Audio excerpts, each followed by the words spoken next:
ਸਤਿ ਸ਼੍ਰੀ ਅਕਾਲ ਸਾਰੇ ਵਿਦਿਆਰਥੀਆਂ ਨੂੰ। ਆਪਾਂ ਕਰ ਰਹੇ ਸੀ 8ਵੀਂ ਕਲਾਸ ਦਾ ਪਾਠ ਤੀਸਰਾ ਸੰਸਲਿਤ ਰੇਸ਼ੇ। ਇਸ ਪਾਠ 'ਚ ਰੇਸ਼ਿਆਂ ਬਾਰੇ ਪੜ੍ਹਨਾ ਆਪਾਂ। ਇਸ ਤੋਂ ਪਹਿਲਾਂ ਇੱਕ ਵੀਡੀਓ ਬਣਾ ਚੁੱਕੇ ਹਾਂ। ਉਸ ਵੀਡੀਓ 'ਚ ਤੁਸੀਂ ਪਹਿਲੇ 10 ਪ੍ਰਸ਼ਨ ਕੀਤੇ ਸੀ। ਇਸ ਦੇ ਵਿੱਚ ਆਪਾਂ ਉਸ ਤੋਂ ਅੱਗੇ ਕਰਾਂਗੇ 11ਵਾਂ ਪ੍ਰਸ਼ਨ ਕਿ ਦੰਦ ਸਾਫ਼ ਕਰਨ ਵਾਲੇ ਬੁਰਸ਼ ਦੇ ਵਾਲ, ਜਿਹਨੂੰ ਬ੍ਰਿਸਟਲ ਕਹਿੰਦੇ ਆਪਾਂ, ਅਤੇ ਹੱਥਾ ਯਾਨੀ ਕਿ ਉਹਦਾ ਹੈਂਡਲ ਦੋਵੇਂ ਇੱਕੋ ਹੀ ਪਦਾਰਥ ਦੇ ਬਣਨੇ ਚਾਹੀਦੇ ਹਨ। ਆਪਣਾ ਉੱਤਰ ਸਪਸ਼ਟ ਕਰੋ। ਨਹੀਂ, ਦੰਦ ਸਾਫ਼ ਕਰਨ ਵਾਲੇ ਬੁਰਸ਼ ਦੇ ਵਾਲ, ਬ੍ਰਿਸਟਲ ਅਤੇ ਹੈਂਡਲ ਯਾਨੀ ਕਿ ਹੱਥਾ ਇੱਕ ਹੀ ਪਦਾਰਥ ਦੇ ਨਹੀਂ ਬਣਨੇ ਚਾਹੀਦੇ ਹਨ, ਕਿਉਂਕਿ ਬੁਰਸ਼ ਦਾ ਹੱਥਾ ਸਖਤ ਅਤੇ ਮਜ਼ਬੂਤ ਹੁੰਦਾ, ਜਦਕਿ ਇਸ ਦੇ ਵਾਲ ਬ੍ਰਿਸਟਲ ਨਰਮ ਅਤੇ ਲਚਕਦਾਰ ਹੁੰਦੇ ਹਨ। ਇਹ ਤਾਂ ਆਪਾਂ ਸਾਰਿਆਂ ਨੂੰ ਹੀ ਪਤਾ ਹੈ। ਜਿਹੜਾ ਬ੍ਰਸ਼ ਹੈ ਆਪਾਂ ਦੰਦਾਂ ਤੇ ਕਰਨਾ ਹੈ, ਤੇ ਦੰਦਾਂ ਤੇ ਤਾਂ ਸਖਤ ਚੀਜ਼ ਬ੍ਰਸ਼ ਨਹੀਂ ਕਰ ਸਕਦੇ ਹੈ ਨਾ, ਤੇ ਉਹਦੇ ਬ੍ਰਿਸਟਲ ਜਿਹੜੇ ਨੇ ਕਿ ਉਹ ਕੀ ਹੁੰਦੇ ਆ, ਲਚਕਦਾਰ। ਅਗਲਾ ਪ੍ਰਸ਼ਨ ਬੜਾ ਸੋਹਣਾ ਪ੍ਰਸ਼ਨ ਹੈ। ਜਿੱਥੋਂ ਤੱਕ ਸੰਭਵ ਹੋ ਸਕੇ ਪਲਾਸਟਿਕ ਦੀ ਵਰਤੋਂ ਤੋਂ ਬਚੋ। ਬੇਟਾ ਇਹ ਆਪਣੇ ਤੇ ਅੱਜ ਲਾਗੂ ਹੁੰਦੀ ਹੈ ਵੀ ਪ੍ਰਸ਼ਨ ਹੈ ਜਿੱਥੋਂ ਤੱਕ ਸੰਭਵ ਹੋ ਸਕੇ ਪਲਾਸਟਿਕ ਦੀ ਵਰਤੋਂ ਤੋਂ ਬਚੋ। ਇਸ ਕਥਨ ਤੇ ਆਪਾਂ ਆਪਣੀ ਸਲਾਹ ਦੇਣੀ ਹੈ। ਇਹ ਕਥਨ ਬਿਲਕੁਲ ਠੀਕ ਹੈ। ਅੱਜ ਆਪਾਂ ਜਿਹੜੇ ਯੁੱਗ ਦੇ ਵਿੱਚ ਜਿਉਂਦੇ ਆ, ਉੱਥੇ ਆਪਣੇ ਕੋਲੇ ਛੋਟੀ ਤੋਂ ਛੋਟੀ ਲੈ ਕੇ ਅਤੇ ਵੱਡੀ ਤੋਂ ਵੱਡੀ ਵਸਤੂ ਲੈ ਕੇ ਸਭ ਪਲਾਸਟਿਕ ਦੀਆਂ ਨੇ। ਤੁਹਾਡਾ ਟਿਫਨ ਬਾਕਸ, ਤੁਹਾਡੇ ਕੋਲੇ ਜਿਹੜਾ ਪੈਨ ਪਲਾਸਟਿਕ ਦੇ ਨੇ। ਬਾਜ਼ਾਰ 'ਚੋਂ ਅਸੀਂ ਕੋਈ ਫਰੂਟ ਲੈ ਕੇ ਆਉਂਦੇ, ਉਹ ਵੀ ਅਸੀਂ ਪਲਾਸਟਿਕ ਦੀ ਪੋਲੀਥੀਨ ਦੇ ਵਿੱਚ ਲੈ ਕੇ ਆਉਂਦੇ ਹਾਂ। ਸੋ ਆਪਾਂ ਇਹਦਾ ਉੱਤਰ ਡਿਸਕਸ ਕਰਦੇ ਹਾਂ ਵੀ ਜਿੱਥੋਂ ਤੱਕ ਸੰਭਵ ਹੋ ਸਕੇ ਪਲਾਸਟਿਕ ਦੀ ਵਰਤੋਂ ਤੋਂ ਬਚੋ, ਕਿਉਂਕਿ ਇਹ ਇੱਕ ਜੈਵ ਅਵਿਘਟਨਸ਼ੀਲ ਪਦਾਰਥ ਹੈ। ਇਹ ਵਾਤਾਵਰਣ ਵਿੱਚ ਜਲਦੀ ਅਪਘਟਿਤ ਨਹੀਂ ਹੁੰਦਾ ਅਤੇ ਵਾਤਾਵਰਣ ਦੋਸਤਾਨਾ ਨਹੀਂ ਹੁੰਦਾ। ਇਹ ਵਾਤਾਵਰਣ ਦੇ ਪ੍ਰਦੂਸ਼ਣ ਦਾ ਕਾਰਨ ਬਣਦਾ ਹੈ। ਇਹ ਜਲਨ ਤੇ ਜ਼ਹਿਰੀਲਾ ਧੂਆਂ ਪੈਦਾ ਕਰਦਾ ਹੈ, ਜਿਸ ਨਾਲ ਵਾਤਾਵਰਣ ਦੂਸ਼ਿਤ ਹੋ ਜਾਂਦਾ ਹੈ। ਦੇਖੋ ਬੱਚੋ, ਪਲਾਸਟਿਕ ਜਿਹੜਾ ਹੈਗਾ ਜੈਵ ਅਵਿਘਟਨਸ਼ੀਲ, ਇਹਦਾ ਮਤਲਬ ਜੇ ਤੁਸੀਂ ਕਿਸੇ ਪਲਾਸਟਿਕ ਦੀ ਵਸਤੂ ਨੂੰ ਮਿੱਟੀ ਵਿੱਚ ਦਬਾਉਂਦੇ ਹੋ ਤੇ 2 ਜਾਂ 4 ਮਹੀਨੇ ਬਾਅਦ ਉਹਨੂੰ ਮਿੱਟੀ 'ਚੋਂ ਕੱਢ ਕੇ ਵੇਖਦੇ ਹੋ ਤਾਂ ਉਹਦੇ ਵਿੱਚ ਬਹੁਤਾ ਫਰਕ ਨਜ਼ਰ ਨਹੀਂ ਆਉਣਾ, ਉਸੇ ਤਰ੍ਹਾਂ ਦਾ ਹੀ ਰਹਿੰਦਾ ਹੈ। ਜਦ ਕਿ ਕੋਈ ਅਖਬਾਰ ਤੁਸੀਂ ਮਿੱਟੀ 'ਚ ਦਬਾਉਂਦੇ ਹੋ ਤੇ ਜੇ 4 ਮਹੀਨੇ ਬਾਅਦ ਪੁੱਟਦੇ ਹੋ ਤਾਂ ਉਹ ਲੱਭਦਾ ਹੀ ਨਹੀਂ, ਕਿੱਧਰ ਚਲਾ ਗਿਆ, ਉਹ ਮਿੱਟੀ ਵਿੱਚ ਮਿਕਸ ਹੋ ਗਿਆ, ਮਿਲ ਗਿਆ, ਜੈਵ ਵਿਘਟਨਸ਼ੀਲ ਹੋ ਗਿਆ। ਵਿਘਟ ਮਤਲਬ ਟੁੱਟ ਕੇ ਮਿੱਟੀ ਵਿੱਚ ਮਿਲ ਚੁੱਕਿਆ ਹੈ। ਪਰ ਜਿਹੜਾ ਪਲਾਸਟਿਕ ਹੈ ਉਹ ਟੁੱਟ ਕੇ ਮਿੱਟੀ 'ਚ ਨਹੀਂ ਮਿਲਦਾ, ਇਸ ਕਰਕੇ ਕਹਿੰਦੇ ਆ ਅਵਿਘਟਨਸ਼ੀਲ ਪਦਾਰਥ। ਠੀਕ ਹੈ ਨਾ। ਇਹ ਜਲਦੀ ਤੋਂ ਜਲਦੀ ਅਪਘਟਿਤ ਨਹੀਂ ਹੁੰਦਾ, ਇਸ ਦਾ ਮਤਲਬ ਟੁੱਟਦਾ ਨਹੀਂ ਹੈ। ਇਹਦੇ ਅੰਦਰਲੇ ਮੋਲੀਕਿਊਲਸ, ਪਰਮਾਣੂ, ਇਹ ਟੁੱਟਦੇ ਨਹੀਂ ਹੈਗੇ ਹੈ। ਇਹ ਛੋਟੇ ਛੋਟੇ ਅਣੂਆਂ ਵਿੱਚ ਨਹੀਂ ਬਦਲਦੇ, ਇਹ ਉਸੇ ਤਰ੍ਹਾਂ ਹੀ ਪਦਾਰਥ ਦੇ ਰੂਪ ਦੇ ਵਿੱਚ ਪਏ ਰਹਿੰਦੇ ਨੇ ਤੇ ਸਾਡੇ ਵਾਤਾਵਰਣ ਨੂੰ ਦੂਸ਼ਿਤ ਕਰਦੇ ਨੇ। ਜੇ ਪਾਣੀ 'ਚ ਚਲਾ ਗਿਆ ਤਾਂ ਨਾਲੀਆਂ ਬੰਦ ਕਰ ਦੂਗਾ, ਜੇ ਮਿੱਟੀ ਵਿੱਚ ਚਲਾ ਗਿਆ ਤਾਂ ਪੌਦੇ ਨੂੰ ਉਗਣ ਨਹੀਂ ਦੇਣਾ ਇਹਨੇ। ਸਮਝ ਆ ਰਹੀ ਹੈ। ਸੋ ਇਹ ਹਰ ਪ੍ਰਕਾਰ ਦਾ ਪ੍ਰਦੂਸ਼ਣ ਕਰਦਾ ਹੈ। ਤੇ ਮੰਨ ਲਓ ਜੇ ਤੁਸੀਂ ਸੋਚੋ ਬਹੁਤ ਜ਼ਿਆਦਾ ਪਲਾਸਟਿਕ ਇਕੱਠਾ ਹੋ ਗਿਆ ਤੇ ਆਪਾਂ ਇਹਨੂੰ ਮਚਾ ਦਈਏ ਤੇ ਇੰਨਾ ਗੰਦੀ ਗੈਸ, ਇੰਨੀ ਜ਼ਹਿਰੀਲੀ ਗੈਸ ਪੈਦਾ ਕਰੂਗਾ। ਧੂਆਂ ਕਾਲਾ ਰੰਗ ਦਾ ਤੇ ਮੁਸ਼ਕ ਨਾਲ ਭਰਿਆ ਹੋਇਆ ਸਾਡਾ ਦਮ ਘੋਟ ਦਿੰਦਾ ਹੈ। ਸੋ ਇਹ ਪੂਰੀ ਤਰ੍ਹਾਂ ਕੀ ਹੈਗਾ, ਇਹ ਵਾਤਾਵरण ਨੂੰ ਦੂਸ਼ਿਤ ਕਰਨ ਵਾਲਾ ਹੈ। ਦੋਸਤਾਨਾ नहीं है, मतलब फ्रेंडली नहीं है, एनवायरमेंटल फ्रेंडली नहीं है। सो कोशिश करो कि सब तो घट किहड़ी चीज़ वरतो, प्लास्टिक। प्रश्न नंबर 13वां, 2 कॉलम दिते हुए ने, आपां सही मिलान करना है। पहले कॉलम दे विच पॉलीएस्टर, पहला भाग पॉलीएस्टर, दूसरा टैफलॉन, तीसरा रेयन। सो कॉलम आड़े विच हैगा लकड़ी दी पल्प दी वरतों करके तैयार किया जाता है। ये हुण तुहानूं पता लग गया होगा भी इहदा की उत्तर है। सो इहदा उत्तर की है, शाबाश बोलो। रेयन की है, रेयन की है बेटा, हाँ जी। So very good. रेयन ਆਪਾਂ ਗੱਲ ਕਰ ਰਹੇ ਸੀ ਰੇਯਨ ਲੱਕੜੀ ਦੀ ਪਲਪ ਦੀ ਵਰਤੋਂ ਕਰਕੇ ਤਿਆਰ ਕੀਤਾ ਜਾਂਦਾ ਹੈ। ਪੋਲੀਐਸਟਰ ਕੱਪੜੇ ਵਿੱਚ ਆਸਾਨੀ ਨਾਲ ਵੱਟ ਨਹੀਂ ਪੈਣ ਦਿੰਦਾ। ਟੈਫਲੌਨ, ਇਹ ਬੇਟਾ ਕਈ ਭਾਂਡੇ ਹੁੰਦੇ ਆ ਜਿਹਦੇ 'ਚ ਭੋਜਨ ਪਦਾਰਥ ਨਹੀਂ ਚਿਪਕਦਾ। ਸੋ ਨਾ ਚਿਪਕਣ ਵਾਲੇ ਭੋਜਨ ਬਣਾਉਣ ਵਾਲੇ ਬਰਤਨਾਂ ਦੇ ਨਿਰਮਾਣ ਵਿੱਚ ਵਰਤਿਆ ਜਾਂਦਾ ਹੈ। ਬਹੁਤੇ ਬੱਚਿਆਂ ਦੇ ਘਰਾਂ ਦੇ ਵਿੱਚ ਪ੍ਰੈਸ ਹੋਊਗੀ। ਪ੍ਰੈਸ ਦੇ ਉੱਪਰਲੀ ਲੇਅਰ ਟੈਫਲੌਨ ਦੀ ਹੁੰਦੀ ਹੈ ਬੇਟਾ। ਘਰੇ ਜਾ ਕੇ ਦੇਖ ਲਿਓ, ਆਪਣੇ ਨੌਨ ਸਟਿਕ ਭਾਂਡੇ ਤਾਂ ਨਹੀਂ ਹੋਣਗੇ ਕਈਆਂ ਦੇ ਘਰ ਦੇ ਵਿੱਚ, ਪਰ ਜਿਹੜੀ ਪ੍ਰੈਸ ਹੈਗੀ ਹੈ ਤੁਸੀਂ ਦੇਖੋਗੇ ਕਈਆਂ ਦੇ ਤਾਂ ਚਲੋ ਲੋਹੇ ਦੇ ਬੇਸ ਵਾਲੀ ਹੋਣੀ ਹੈ, ਪਰ ਬਹੁਤਾਂ ਦੀ ਜਿਹੜੀ ਨਵੀਂ ਪ੍ਰੈਸ ਲਾਓਗੇ ਤਾਂ ਉਹ ਲੋਹੇ ਦੀ ਬੇਸ ਦੀ ਨਹੀਂ ਹੁੰਦੀ, ਉਹ ਟੈਫਲੌਨ ਦੀ ਹੁੰਦੀ ਹੈ। ਠੀਕ ਹੈ। ਤੇ ਨਾਇਲੌਨ, ਵੈਰੀ ਗੁੱਡ, ਸਾਰਿਆਂ ਦਾ ਬਿਲਕੁਲ ਸਹੀ ਆਨਸਰ ਹੈ। ਪੈਰਾਸ਼ੂਟ ਅਤੇ ਜੁਰਾਬਾਂ ਬਣਾਉਣ ਲਈ ਵਰਤਿਆ ਜਾਂਦਾ ਹੈ। ਅਗਲਾ ਪ੍ਰਸ਼ਨ, ਸੰਸਲਿਤ ਰੇਸ਼ਿਆਂ ਦਾ ਉਦਯੋਗਿਕ ਨਿਰਮਾਣ ਅਸਲ ਵਿੱਚ ਜੰਗਲਾਂ ਦੇ ਸੁਰੱਖਿਅਨ ਵਿੱਚ ਸਹਾਇਕ ਹੋ ਰਿਹਾ ਹੈ। ਟਿੱਪਣੀ ਕਰੋ। ਪ੍ਰਸ਼ਨ ਬਸ ਥੋੜਾ ਸਮਝ ਲਓ, ਉੱਤਰ ਆ ਜਾਊਗਾ। ਕੁਦਰਤੀ ਰੇਸ਼ੇ ਬਣਾਉਣ ਦੇ ਲਈ ਕੱਚਾ ਮਾਲ ਜੰਗਲਾਂ ਤੋਂ ਪ੍ਰਾਪਤ ਹੁੰਦਾ ਹੈ। ਸੋ ਜਿਸ ਕਰਕੇ ਸਾਨੂੰ ਬਹੁਤ ਸਾਰੇ ਜੰਗਲ ਕੱਟਣੇ ਪੈਂਦੇ ਹਨ। ਸੋ ਜੇਕਰ ਜੰਗਲਾਂ ਦੀ ਸੁਰੱਖਿਆ ਚਾਹੀਦੀ ਹੈ ਤਾਂ ਸੰਸਲਿਤ ਰੇਸ਼ੇ ਵੱਧ ਤੋਂ ਵੱਧ ਉਪਯੋਗ 'ਚ ਕਰਾਂਗੇ ਅਤੇ ਵੱਧ ਤੋਂ ਵੱਧ ਨਿਰਮਾਣ ਕਰਾਂਗੇ, ਸਾਡੇ ਜੰਗਲ ਬਚ ਜਾਣਗੇ।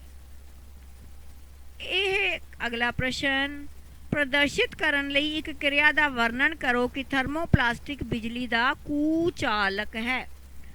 ਮੈਂ ਤੁਹਾਨੂੰ ਇਸ ਤੋਂ ਪਹਿਲਾਂ ਇੱਕ ਪ੍ਰਸ਼ਨ ਪਿਛਲੀ ਵੀਡੀਓ ਦੇ ਵਿੱਚ ਥਰਮੋਪਲਾਸਟਿਕ ਤੇ ਹਾਂਜੀ ਕੌਣ ਦੱਸੂਗਾ? ਇੱਕ ਤਾਂ ਥਰਮੋਪਲਾਸਟਿਕ ਹੈ ਤੇ ਦੂਸਰਾ ਕੀ ਹੈ? ਥਰਮੋਸੈਟਿੰਗ। Very good. ਥਰਮੋਪਲਾਸਟਿਕ ਅਤੇ ਥਰਮੋਸੈਟਿੰਗ ਪਿਛਲੀ ਵੀਡੀਓ ਵਿੱਚ ਜ਼ਰੂਰ ਦੇਖ ਲਿਓ ਬੇਟਾ। ਸੋ ਆਪਾਂ ਗੱਲ ਕਰ ਰਹੇ ਸੀਗੇ ਕਿ ਪ੍ਰਦਰਸ਼ਿਤ ਕਰਨ ਲਈ ਕਿਰਿਆ ਦੱਸਣੀ ਹੈ ਵੀ ਥਰਮੋਪਲਾਸਟਿਕ ਬਿਜਲੀ ਦਾ ਕੁਚਾਲਕ ਹੈ। ਇਹ ਪ੍ਰਦਰਸ਼ਿਤ ਕਰਨ ਲਈ ਕਿ ਥਰਮੋਪਲਾਸਟਿਕ ਬਿਜਲੀ ਦਾ ਕੁਚਾਲਕ ਹੈ, ਆਪਾਂ ਕੀ ਕਰਾਂਗੇ? ਇੱਕ ਸਰਕਿਟ ਬਣਾਵਾਂਗੇ। ਸਰਕਿਟ ਬਣਾਉਣ ਲਈ ਤੁਹਾਨੂੰ ਇੱਕ ਬਲਬ, ਕੁਝ ਤਾਰਾਂ, ਇੱਕ ਬੈਟਰੀ, ਇੱਕ ਧਾਤ ਦਾ ਟੁਕੜਾ, ਇੱਕ ਪਲਾਸਟਿਕ ਦੀ ਪਾਈਪ, ਇਹ ਚੀਜ਼ਾਂ ਚਾਹੀਦੀਆਂ ਨੇ। ਹੁਣ ਇਹ ਕਿਰਿਆ ਕਰਨ ਤੋਂ ਬਾਅਦ ਅਸੀਂ ਦੇਖਾਂਗੇ ਕਿ ਧਾਤ ਦੇ ਟੁਕੜੇ ਨਾਲ ਤਾਂ ਬਲਬ ਚਮਕਦਾ ਹੈ ਤੇ ਜੇ ਅਸੀਂ ਕੋਈ ਥਰਮੋਪਲਾਸਟਿਕ ਦੀ ਪਾਈਪ ਲਗਾ ਦਿੰਨੇ ਆ ਤਾਂ ਉਹ ਬਲਬ ਨਹੀਂ ਚਮਕਦਾ, मतलब ऑन नहीं ਹੁੰਦਾ। ਸੋ ਜੇਕਰ ਥਰਮੋਪਲਾਸਟਿਕ ਦੀ ਪਾਈਪ ਲਗਾ ਕੇ ਬਲਬ ਔਨ ਨਹੀਂ ਹੁੰਦਾ ਤਾਂ ਇਹ ਸਿੱਧ ਕਰਦਾ ਹੈ ਕਿ ਬਿਜਲੀ ਦਾ ਕੁਚਾਲਕ ਹੈ। ਚਲੋ ਹੁਣ ਆਪਾਂ MCQs ਕਰਦੇ ਹਾਂ, ਮਲਟੀਪਲ ਚੋਇਸ ਕੁਐਸਚਨ। ਹਰਪ੍ਰੀਤ ਕੋਲ 2 ਸ਼ਰਟਾਂ ਹਨ, ਇੱਕ ਸੂਤੀ ਤੇ ਦੂਜੀ ਸਿਲਕ ਦੀ। ਦੋਨਾਂ ਵਿੱਚੋਂ ਗੂੜੀ ਗਰਮੀ ਵਿੱਚ ਉਹਨੂੰ ਕਿਹੜਾ ਪਾਉਣਾ ਚਾਹੀਦਾ ਹੈ? ਬੜੇ ਫਾਸਟ ਹੋ ਤੁਸੀਂ ਤਾਂ, ਫਟਾਫਟ ਉੱਤਰ ਦੱਸਤਾ। ਵੈਰੀ ਗੁੱਡ, ਸੂਤੀ ਕੱਪੜਾ। Very good. ਕੁਐਸਚਨ ਨੰਬਰ 2, ਗੀਤਾ ਨੇ ਦੇਖਿਆ ਕਿ ਵੈਸੇ ਤਾਂ ਪਲਾਸਟਿਕ ਪਿਘਲ ਜਾਂਦਾ ਹੈ, ਪਰ ਜੇ ਬਿਜਲੀ ਦੇ ਸਵਿਚ ਗਰਮ ਹੋਣ ਤੇ ਵੀ ਆਹ ਪਲਾਸਟਿਕ ਨਹੀਂ ਪਿਘਲਦਾ। ਅਜਿਹੀ ਕੀ ਖਾਸੀਅਤ ਹੈ ਦੱਸੋ ਜੀ? ਕਿਸ ਪਦਾਰਥ ਦੇ ਬਣੇ ਹਨ? ਥਰਮੋਪਲਾਸਟਿਕ, ਥਰਮੋਸੈਟਿੰਗ ਪਲਾਸਟਿਕ, ਲੋਹਾ ਜਾਂ ਲੱਕੜ? ਦੇਖੋ ਹੁਣ ਇੱਥੇ ਦਿਮਾਗ ਲਗਾਓ। ਲੱਕੜ ਤਾਂ ਹੈ ਨਹੀਂ, ਕਿਉਂ? ਕਿਉਂਕਿ ਉਹਦੇ 'ਚ ਬਿਜਲੀ ਲੰਘਦੀ ਨਹੀਂ। ਤਾਂ ਕਿੰਨੇ ਆਪਸ਼ਨ ਰਹਿ ਗਏ? ਤਿੰਨ ਰਹਿ ਗਏ ਨਾ। ਹੁਣ ਤੀਸਰਾ ਆਪਸ਼ਨ ਦੇਖੋ, ਲੋਹਾ। ਹੁਣ ਤੁਸੀਂ ਦੇਖੋ, ਲੋਹੇ ਨੂੰ ਤੁਸੀਂ ਉਂਗਲ ਲਗਾਓਗੇ, ਤੁਹਾਡੀ ਉਂਗਲ ਨੂੰ ਕੀ ਹੋਊ? ਡਾਂਸ ਕਰੂਗੀ ਨਾ। ਇਹਦਾ ਮਤਲਬ ਲੋਹਾ ਵੀ ਗਾਇਬ ਹੋ ਗਿਆ। ਦੋ ਰਹਿ ਗਏ। ਜਦੋਂ ਮੈਂ ਥਰਮੋਪਲਾਸਟਿਕ ਥਰਮੋਸੈਟਿੰਗ ਕਹਾਂਗੀ, ਲੋਹਾ ਤੇ ਲੱਕੜ ਗਾਇਬ ਹੋ ਗਏ। ਹੁਣ ਮੈਂ ਕੀ ਬੋਲਾਂਗੀ? ਥਰਮੋਸੈਟਿੰਗ ਤੇ ਥਰਮੋਪਲਾਸਟਿਕ ਰਹਿ ਗਏ ਦੋ। ਤੁਹਾਡਾ ਅੱਧਾ ਕੰਮ ਤਾਂ ਖਤਮ ਹੋ ਗਿਆ, ਯਾਨੀ ਕਿ ਤੁਹਾਨੂੰ ਦੋਵਾਂ ਵਿੱਚੋਂ ਇੱਕ ਆਨਸਰ ਹੈਗਾ ਥਰਮੋਪਲਾਸਟਿਕ ਜਾਂ ਥਰਮੋਸੈਟਿੰਗ ਪਲਾਸਟਿਕ। ਹੁਣ ਦਿਮਾਗ ਲਗਾਓ ਬੇਟਾ, ਵੀ ਪਿਘਲਦਾ ਨਹੀਂ, ਗਰਮ ਹੋਣ ਤੇ ਪਿਘਲਦਾ ਨਹੀਂ ਹੈ। ਇਹਦਾ ਮਤਲਬ ਕੀ ਹੋਊਗਾ? ਥਰਮੋਸੈਟਿੰਗ ਪਲਾਸਟਿਕ। ਠੀਕ ਹੈ। ਨੈਕਸਟ ਕੁਐਸਚਨ,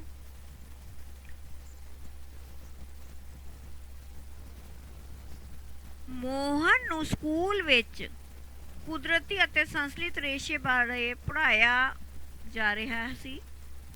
ਉਹਨੇ ਹੁਣ ਪਛਾਣ ਕਰਨੀ ਹੈ, ਤਾਂ ਕਿਵੇਂ ਪਛਾਣ ਕਰੂਗਾ? ਵੇਖ ਕੇ, ਕਿ ਉਹਨੂੰ ਫਾੜ ਕੇ, ਕਿ ਉਹਨੂੰ ਜਲਾ ਕੇ, ਕਿ ਸੁੰਘ ਕੇ? ਬਿਲਕੁਲ ਠੀਕ ਉੱਤਰ ਹੈ। ਤੁਹਾਨੂੰ ਸੁੰਘਣ ਤੇ ਵੀ ਨਹੀਂ ਪਤਾ ਲੱਗਣਾ, ਸੋ ਤੁਸੀਂ ਉਹਨੂੰ ਜਲਾ ਕੇ ਕਰੋਗੇ। ਠੀਕ ਹੈ। ਕਾਕਾ ਆਪਣੇ ਪੁੱਤਰ ਨੂੰ ਦੱਸ ਰਿਹਾ ਹੈ ਕਿ ਇੱਕ ਜ਼ਿੰਮੇਵਾਰ ਨਾਗਰਿਕ ਹੋਣ ਦੇ ਰੂਪ ਵਿੱਚ ਸਾਨੂੰ ਆਰ ਦੇ ਸਿਧਾਂਤ ਨੂੰ ਯਾਦ ਰੱਖਣਾ ਹੈ। ਕਿੰਨੇ ਆਰ ਦਾ ਸਿਧਾਂਤ ਹੈ? ਆਰ 4। ਆਰ 4 ਦੀ ਟ੍ਰਿਕ ਦੇ ਦਿੰਨੀ ਆ। ਮੇਰਾ ਨਾਮ ਸਾਰਿਆਂ ਨੂੰ ਪਤਾ ਲੱਗ ਗਿਆ ਹੋਣਾ। ਮੇਰੇ ਨਾਂ ਦੇ ਸਪੈਲਿੰਗ ਦੇ ਵਿੱਚ ਕਿੰਨੇ ਇੰਗਲਿਸ਼ ਦੇ ਅਲਫਾਬੈਟ ਹੈ? ਆਰ ਨਾਲ ਉਹ ਯਾਦ ਕਰ ਲਓ। 4 ਨੇ। ਮੇਰੇ ਨਾਮ ਦੇ ਵਿੱਚ 4 ਅਲਫਾਬੈਟ ਨੇ, ਤੇ ਉਹਦੇ ਨਾਲ ਯਾਦ ਕਰ ਲਓ 4 ਸਿਧਾਂਤ ਨੇ।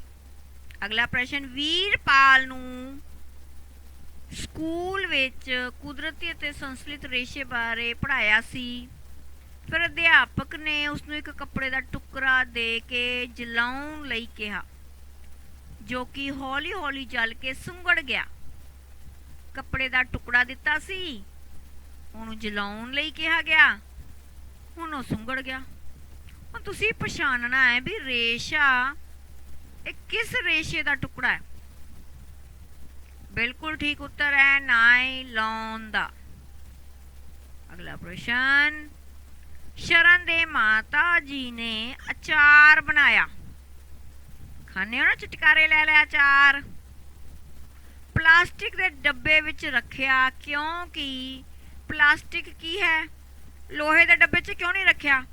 ਘਰੇ ਜਾ ਕੇ ਸਾਰਿਆਂ ਨੇ ਆਪਣੀ ਮੰਮੀਆਂ ਨੂੰ ਪੁੱਛਣਾ ਹੈ। ਵੈਸੇ ਤਾਂ ਘਰੇ ਹੀ ਵੀਡੀਓ ਸੁਣ ਰਹੇ ਹੋਵੋਗੇ ਤੁਸੀਂ, ਤੇ ਵੀ ਮੰਮੀ ਤੁਸੀਂ ਅਚਾਰ ਨਾ ਲੋਹੇ ਦੇ ਡੱਬੇ 'ਚ ਕਿਉਂ ਨਹੀਂ ਰੱਖਦੇ? ਠੀਕ ਹੈ। ਸੋ ਪਲਾਸਟਿਕ 'ਚ ਕਿਉਂ ਰੱਖਿਆ ਬੇਟਾ? ਕਿਉਂਕਿ ਉਹ ਹਲਕਾ ਹੈ, ਮਜ਼ਬੂਤ ਹੈ, ਅਕਿਰਿਆਸ਼ੀਲ ਹੈ ਜਾਂ ਘੱਟ ਕੀਮਤੀ ਹੈ? ਉੱਤਰ ਹੈ ਅਕਿਰਿਆਸ਼ੀਲ। ਅਗਲਾ ਪ੍ਰਸ਼ਨ, ਸਿਲਕ ਵਰਗਾ ਸੰਸਲਿਤ ਰੇਸ਼ਾ ਕਿਹੜਾ ਹੈ? 7ਵਾਂ ਪ੍ਰਸ਼ਨ ਪੜ੍ਹ ਰਹੇ ਹਾਂ ਆਪਾਂ। ਨਾਇਲੌਨ, ਰੇਯਨ, ਐਕ੍ਰੀਲਿਕ, ਪੋਲੀਐਸਟਰ। ਇਹਦਾ ਆਨਸਰ ਹੈ ਰੇਯਨ। ਪ੍ਰਸ਼ਨ ਨੰਬਰ 8, ਹੇਠ ਲਿਖਿਆਂ ਵਿੱਚੋਂ ਕਿਸ ਦੀ ਵਰਤੋਂ ਬੋਤਲਾਂ ਬਣਾਉਣ ਲਈ ਕੀਤੀ ਜਾਂਦੀ ਹੈ? ਸੋ ਆंसर क्या आएगा? नायलॉन, रेयन, पैट, मैट। दिसी गया सारे उत्तर है ना? पैट। क्वेश्चन नंबर 9, राणा गर्मियां दियां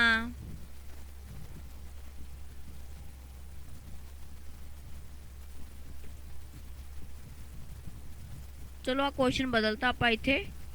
दीप ने अध्यापक जी ਨੂੰ ਪੁੱਛਿਆ ਕਿ ਪੈਟ ਦੀ ਵਰਤੋਂ ਬੋਤਲਾਂ ਤੋਂ ਬਿਨਾਂ ਹੋਰ ਕਿੱਥੇ ਕਰ ਸਕਦੇ ਹਾਂ? ਬਰਤਨਾਂ ਵਿੱਚ, ਫਿਲਮਾਂ ਵਿੱਚ, ਤਾਰਾਂ ਵਿੱਚ ਜਾਂ ਉਪਰੋਕਤ ਸਾਰੇ ਵਿੱਚ। ਸੋ ਇਹਦਾ ਆਨਸਰ ਆਏਗਾ ਸਾਰਿਆਂ ਦੇ ਵਿੱਚ। 10ਵਾਂ ਪ੍ਰਸ਼ਨ, ਜਮਾਤ ਵਿੱਚ ਥਰਮੋਪਲਾਸਟਿਕ ਅਤੇ ਥਰਮੋਸੈਟਿੰਗ ਪਲਾਸਟਿਕ ਦਾ ਵਿਸ਼ਾ ਪੜ੍ਹਾਉਣ ਤੋਂ ਬਾਅਦ ਅਧਿਆਪਕ ਜੀ ਨੇ ਪੁੱਛਿਆ ਹੇਠ ਲਿਖਿਆਂ ਵਿੱਚੋਂ ਕਿਹੜਾ ਗੁਣ ਥਰਮੋਪਲਾਸਟਿਕ ਦਾ ਹੈ? ਥਰਮੋਪਲਾਸਟਿਕ ਗਰਮ ਕਰਨ ਤੇ ਆਸਾਨੀ ਨਾਲ ਰੂਪ ਬਦਲ ਲੈਂਦੇ ਹਨ। ਇਹ ਵੀ ਠੀਕ ਹੈ ਭਾਈ। ਇਹਨਾਂ ਦਾ ਦੁਬਾਰਾ ਚੱਕਰਨ ਕੀਤਾ ਜਾ ਸਕਦਾ ਹੈ। ਬਿਲਕੁਲ ਠੀਕ ਹੈ। ਇਹ ਆਸਾਨੀ ਨਾਲ ਮੁੜ ਜਾਂਦਾ ਹੈ। ਇਹ ਵੀ ਠੀਕ ਹੈ। ਇਹਦਾ ਮਤਲਬ ਉਪਰੋਕਤ ਸਾਰੇ ਪੁਆਇੰਟ ਠੀਕ ਹਨ।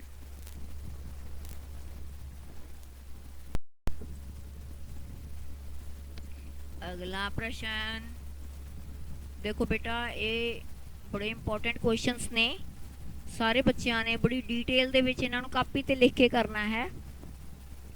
वीडियो का ये फायदा हुंदा है कि तुसी जिन्ने वारी वीडियो चला लो, मान लो कई बारी भांडे मांजने पैंदे ने ते वीडियो चला लो, ਕੰਨ ਦੇ ਵਿੱਚੋਂ आवाज़ पैंदी जाऊगी, मैं ਉਹਨੂੰ 2 ਵਾਰੀ 3 ਵਾਰੀ 4 ਵਾਰੀ सुन सकते हो तो दूजा काम भी हो जाता है। तो कापी ते लिखण नाल वो काम पक्का हो जाता है।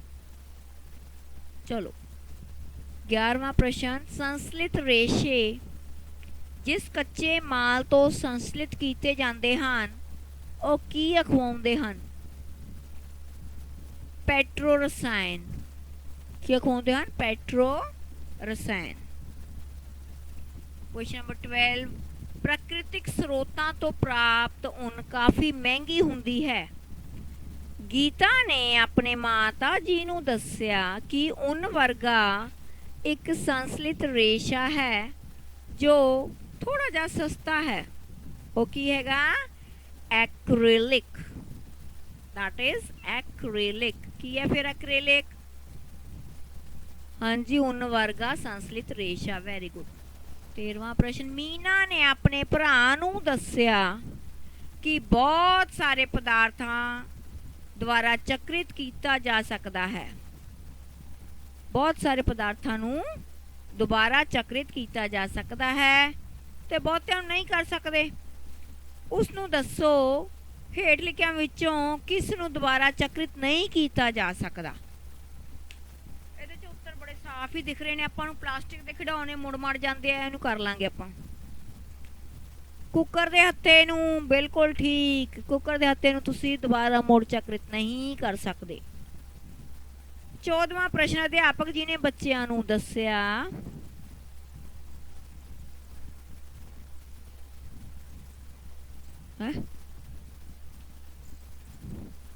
ਅਧਿਆਪਕ ਜੀ ਨੇ ਬੱਚਿਆਂ ਨੂੰ ਦੱਸਿਆ ਕਿ ਜਦ ਕੋਈ ਛੋਟੀਆਂ ਇਕਾਈਆਂ ਮਿਲ ਕੇ ਇਕੱਲੀ ਵੱਡੀ ਇਕਾਈ ਬਣਾਉਂਦੀ ਹਨ ਤਾਂ ਉਸ ਨੂੰ ਡੈਸ਼ ਆਖਦੇ ਹਨ। ਕੀ ਆਖਦੇ ਹਨ? ਬਹੁਲਕ। ਗੀਤਾ ਨੇ ਆਪਣੀ ਸਹੇਲੀ ਨਾਲ ਬਹੁਲਕ ਬਾਰੇ ਚਰਚਾ ਕਰਕੇ ਬਹੁਤ ਸਾਰੇ ਬਹੁਲਕ ਦੱਸੇ, ਕੁਝ ਕੁਦਰਤੀ ਤੇ ਕੁਝ ਸੰਸਲਿਤ। ਹੁਣ ਆਪਾਂ ਕੁਦਰਤੀ ਬਹੁਲਕ ਲੱਭਣਾ ਹੈ। ਨਾਈਲੋਨ, रेयान, एक्रिलिक ते सैलूलोज। सैलूलोज कुदरती बहुलक है। सारे बच्चों ने सैलूलोज देखा होएगा। ओहो, नहीं देखा। और जड़ा नेड़े दरख्त दिसदे ना, दरख्त ओदी छल उधेड़ लो। आ जिहड़ी ओदी छड़ तुहाडे हत्थ दे विच है, ओदी छल या ओदी जिहड़ी चमड़ी है, दरख्त दी चमड़ी, बाहरली चमड़ी, वो सैलूलोज ही है। की है? वो बहुलक है। सुखप्रीत नूं अगला प्रश्न, दुकानदार ने दस्सिया कि हुण प्लास्टिक दे लिफाफे मिलने बंद हो गए हन क्योंकि लिफाफे की हन?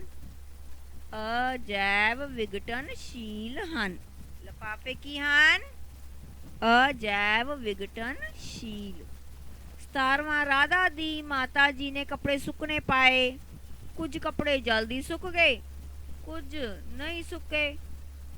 ਦੱਸੋ ਜੀ, ਜਲਦੀ ਸੁੱਕਣ ਵਾਲੇ ਕੱਪੜੇ ਨਾਇਲੌਨ, ਬਿਲਕੁਲ ਠੀਕ। ਜਰਾਬਾਂ ਸੁੱਕਣੀਆਂ ਪਾ ਦੋ ਤੇ ਬਨੈਣ ਸੁੱਕਣੀ ਪਾ ਦੋ ਤੇ ਜਰਾਬਾਂ ਛੇਤੀ ਦੇ ਨਾਲ ਸੁੱਕ ਜਾਣਗੀਆਂ।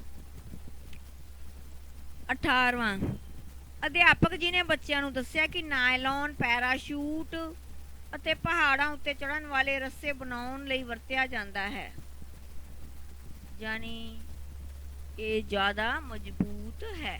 ਕੀ ਹੈ ਇਹ? ਜ਼ਿਆਦਾ ਮਜ਼ਬੂਤ ਹੈ। ਪਿਆਰੇ ਬੱਚਿਓ, ਇਹ ਆਪਣੇ ਪਾਠ 3 ਜਿਹੜਾ ਹੈ ਸੰਸਲਿਤ ਰੇਸ਼ੇ ਬਹੁਤ ਸੋਹਣੇ ਤਰੀਕੇ ਨਾਲ ਹਰ ਪ੍ਰਕਾਰ ਦੇ ਪ੍ਰਸ਼ਨ ਕਵਰ ਕਰ ਲਏ ਆਪਾਂ। ਪੱਕੀ ਕਾਪੀ ਬਣਾ ਲੈਣੀ ਹੈ, ਸੋਹਣੇ ਲਿਖਾਈ ਦੇ ਵਿੱਚ ਲਿਖਣਾ ਹੈ, ਬਾਰੀ ਬਾਰੀ ਇਸ ਵੀਡੀਓ ਨੂੰ ਸੁਣਨਾ ਹੈ, ਆਪਣੇ ਫਰੈਂਡਸ ਨੂੰ ਸ਼ੇਅਰ ਕਰਨਾ ਹੈ, ਆਪਣੀ ਕਲਾਸ ਦੇ ਵਿੱਚ ਸ਼ੇਅਰ ਕਰਨਾ ਹੈ। ਜੇ ਇਸ ਵੀਡੀਓ ਦੀ ਇੰਗਲਿਸ਼ ਮੀਡੀਅਮ ਦੀ ਵੀਡੀਓ ਚਾਹੀਦੀ ਹੈ ਮੈਨੂੰ ਕਮੈਂਟ ਕਰਿਓ, ਮੈਂ ਤੁਹਾਨੂੰ ਲਿੰਕ ਭੇਜਾਂਗੀ ਇੰਗਲਿਸ਼ ਮੀਡੀਅਮ ਦੀ ਵੀਡੀਓ ਵੀ। ਤੇ 8th ਕਲਾਸ ਦੇ ਵਿੱਚ ਜਿਹੜੇ MCQs ਆਉਂਦੇ ਨੇ, NMMS ਦੇ ਪੇਪਰ ਦੇ MCQs ਆਉਂਦੇ ਨੇ, ਐਸ ਪਾਰਟ 'ਚੋਂ ਵੀ ਆਉਂਦੇ ਨੇਗੇ, ਤੇ ਉਹ ਮੈਂ ਕਵਰ ਕਰਨ ਦੀ ਕੋਸ਼ਿਸ਼ ਕੀਤੀ ਹੈ ਇਹਦੇ ਵਿੱਚ। ਜੇ ਇਸ ਵੀਡੀਓ ਨੂੰ 4-5 ਵਾਰੀ ਲਗਾਤਾਰ ਸੁਣ ਲਓਗੇ, ਤੁਹਾਡਾ ਇਹ ਪਾਠ ਪੂਰੇ ਤੌਰ 'ਤੇ ਪੱਕਾ ਹੋ ਜਾਊਗਾ। ਸੋ ਆਪਣਾ ਧਿਆਨ ਰੱਖਣਾ ਹੈ, ਸਿਹਤ ਦਾ ਧਿਆਨ ਰੱਖਣਾ ਹੈ, ਸੋਹਣੀਆਂ ਸੋਹਣੀਆਂ ਕਿਤਾਬਾਂ ਕਾਪੀਆਂ ਰੱਖਣੀਆਂ ਨੇ, ਸੋਹਣੀ ਲਿਖਾਈ ਲਿਖਣੀ ਹੈ। ਸਭ ਬੱਚਿਆਂ ਨੂੰ ਸਤਿ ਸ਼੍ਰੀ ਅਕਾਲ।